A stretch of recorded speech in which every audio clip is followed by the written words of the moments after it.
So here's a little video to help explain a general essay startup. So you've read your book and you have trying to figure out where to start. You know you have to write a literary essay about that text and you're trying to figure out where to begin. And if your teacher hasn't provided you a specific essay topic, then you're kind of on your own trying to figure out where to start. So chances are if we were to sit down together one-on-one, ideally the first thing I would draw across a page would be this big arrow. And that arrow would tell us that, hey, we need for our essay to have a point. We need a sense of direction and we need to know where we're going. The other thing, of course, is a good old light bulb because we need an idea. I'd write out the title there for us just to get us going. But generally, this is kind of the basic starting point. And we sort of say, okay, we're looking for a general idea or eventually a more specific idea about what we want to share and talk about the text in question.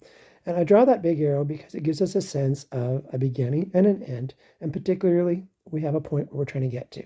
And when we think about essay writing, ultimately we need a point. We need that idea of a thesis statement. We have a sense of direction where we want to go. And we want to share that with our readers. So the other reason I draw that line is because it also adds that idea about storyline, right? And that the storylines start at the beginning and go to the end. In that world of the narrative, it moves us from point B to E in this case, right? From A to Z. And so I often suggest to students that if they can get their essay to follow that same sort of storyline and kind of track that way, sometimes it's much easier to write. So that storyline and that essay line sometimes parallel each other that way.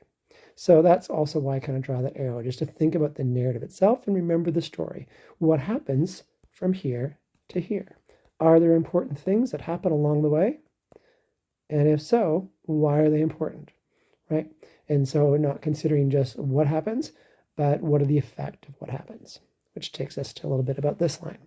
So when we think about those generic storylines, not to say that all literature can be encapsulated into arrows and smiley and frowny faces, but often, if we think about the books that we read, people start happy, things go bad, things get happy again. That is a traditional narrative structure. Or maybe things start out and they're really sad, but in the end, everyone's happy. Yay. Or conversely, things start out well and end poorly. Those are less enjoyable to read, but hey, they're out there as well. We know, of course, that this is a really simplistic way of looking at what is a complex narrative, especially in a longer work of fiction. So maybe it's something a bit more like this, where the character, yes, starts out in a fairly positive way at the beginning, but, starts out fairly positive at the beginning, but quickly undergoes a variety of mishaps. And maybe there are people or things that are able to push them back, ultimately getting them back to a sense of happiness, right? So we recognize that there's these ups and downs in the text, right? Those push and pulls that allow us to, and allow the character to grow and develop. Ultimately, what we're concerned about here is tracking the change, the progress, and the development. And most often, this is going to be connected to character. There are lots of books out there, but obviously most books are character driven. Most books have a single character who is the focus.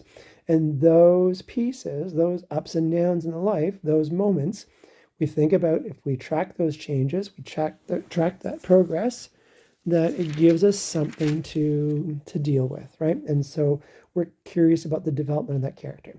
Does that character change? Does that character grow? Does that character adjust their thinking? Does the circumstance in that character's life change because of things they've done? These are all kind of things that we're interested in looking at. Sorry. The other thing we're looking at here then is the consequence of these changes on the character. So is there a sense of impact? Because it's one thing simply to point out and say, well, this happened, this happened, this happened.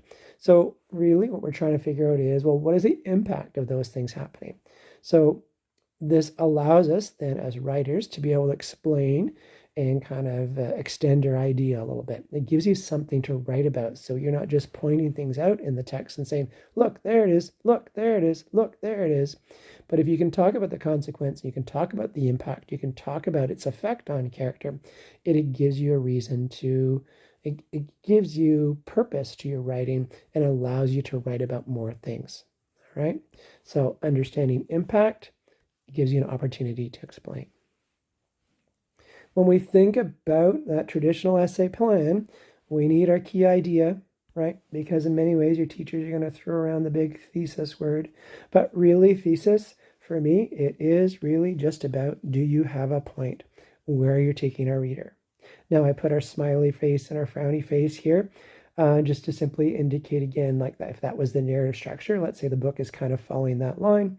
If you're thinking about this, again, understanding what happens in the novel is key. And so to say, well, what are those moments that I think are important, those moments of change? Are there moments that I can detail and explain? Each of these obviously becoming body paragraphs. So let's kind of go into this a little bit further. So if we think about then, here's that old light bulb again. So when we think about that idea, it is that concept of thesis. And again, it is about, do we have a point? So the point truly for you then also is an introduction is clearly setting out for your reader where you're taking them and what the purpose of your writing your essay is about, right? They want to know where you're going to take them to see if it's worth their time. So in terms of an idea, here's something really generic. Character X is a victim of discrimination and consequently their life sucks. Now we recognize that that's really vague. And, if you were going to use that as your thesis and your main point, I don't think you'd score very well, right?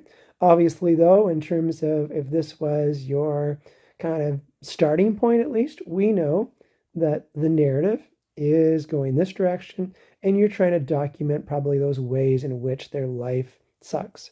We recognize, of course, sucks is not the greatest word, but for now, if you're looking at trying to just get started in the most basic of ways, then write something like this, because this can be your starting point.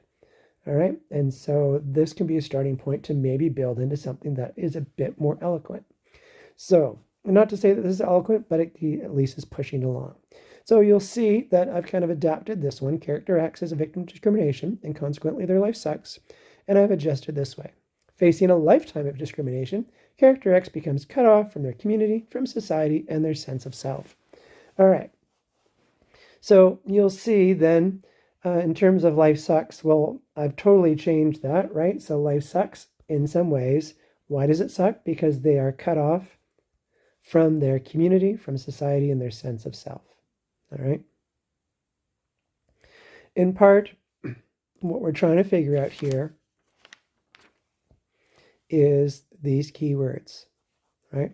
So the other thing is, well, what does sense of self really mean? What does discrimination really mean? And what does cut off really mean anyways as well, right? And so community, again, these are your big words in here as we've kind of taken this next step. But the one thing I'd encourage you to do is think about, well, I've used this language, but do I really know and understand what I mean by this language? Because sometimes we use things like sense of self, cut off, right? Community. And so what do we really mean? So I would encourage you as one of those steps to do a little bit of word banking. And so that's what I've done here. So language is tied to idea, right? And so this word bank piece is good. So what I've done here is I've okay, so discrimination, I knew that was a keyword, community was a keyword, and sense of self. Those seem like keywords in my sentence here that probably for me, I need a better sense of what they're about. So discrimination is pretty vague. So racism, abuse, neglect, silence, marginalization. There's a word we've used a lot in class. Community, family, culture, beliefs, connections to land could be part of it. Sense of self, identity, self-worth, individuality. I'm sure there are other words that you could generate. This is an important step because it does things twofold. It helps you understand, when you think about that sentence that you wrote, just what the heck did you mean by those words, right? Because intuitively, you probably do know what you mean, but we often jump and reach for the easiest word and the quickest word that is available to us to get that sentence out. I would encourage you to do this so you can think about finding more specific language that best reflects what you're actually trying to communicate. The other idea about doing this as well is that as you proceed to then write your essay, you have other language that you've already started to build. And so that gives you a bit of a word bank to draw upon in your writing. and to be able to kind of help you through that process of writing. So I guess the question next is, having done this piece here, are we rewriting that first sentence that we crafted, or are we simply extending it? Are we just writing an additional sentence, which helps kind of extend the idea a little further and we keep with that vague? Or would you like to rewrite that whole sentence? It's up to you. So what I've done here is tried to use some of our language to then, from before, to kind of extend or rewrite. So I wrote it like this. Character X, having survived the abuse and neglect in residential school, is marginalized from society, from their own Indigenous community and culture, and consequently they lose their own Indigenous identity. Now, obviously, I've added some other details here that we hadn't really talked about, but this is kind of that idea about extending it, right? You're kind of going broad and vague. You'll see, obviously, I included concepts of, residential school here, and Indigenous community and Indigenous identity. Right? And so those are extras that haven't been included. You will hopefully know that, here I'll just pick a slightly different color, that for discrimination, I did abuse and neglect. For community, I did community and culture to kind of extend it a little bit. I use the word marginalization or marginalized rather than simply going back to cut off, right? And sort of like marginalized. It has a much more nuance, and there's a lot more things you can do with that in terms of exploring and explaining. We could maybe even simplify a little bit what we did. At the end here, character X, having survived the abuse and neglect in residential schools, is marginalized from society, from their own Indigenous community and culture, and from their own Indigenous identity. From. A little bit of repetition. Again, it helps your reader recognize, right, that they are marginalized from this, and from this. Now, whether that turns into your structure statement and those become your body paragraphs, well, it kind of really depends. We're just kind of playing things around here in terms of developing that idea.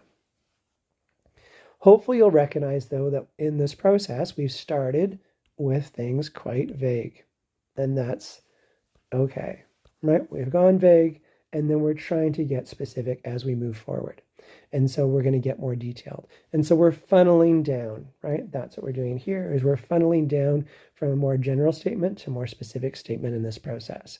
From life sucks to, marginalized from Indigenous community and culture, marginalized from their own Indigenous identity.